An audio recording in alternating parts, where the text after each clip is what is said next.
Bagaimana agar aman dan tidak diintimidasi saat melaporkan korupsi oleh kepala desa? Melaporkan korupsi oleh kepala desa bisa sangat sensitif dan berisiko, apalagi jika kamu tinggal di suatu wilayah yang sama. Tapi ada beberapa cara untuk melaporkan dengan lebih aman dan mengurangi risiko atau intimidasi.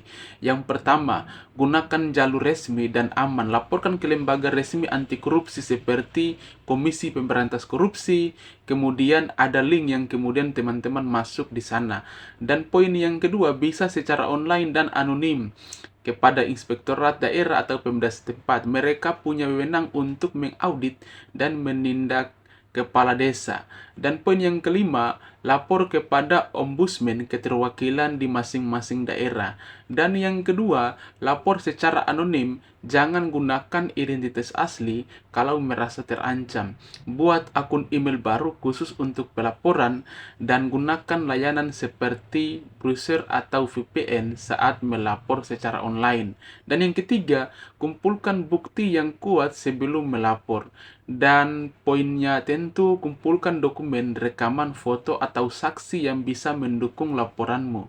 Dan yang berikut, simpan salinan bukti di tempat aman, jangan di handphone pribadi kalau kamu merasa bisa diperiksa.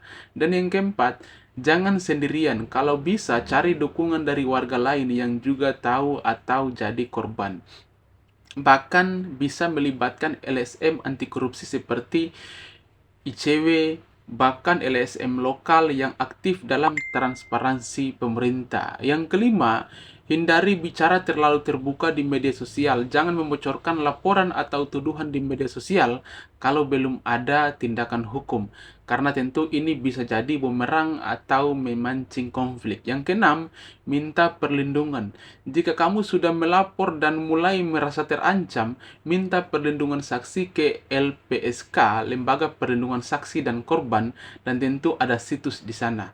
Mereka bisa beri perlindungan hukum dan fisik, bahkan pemindaan lokasi sementara kalau diperlukan. Sekian dan terima kasih.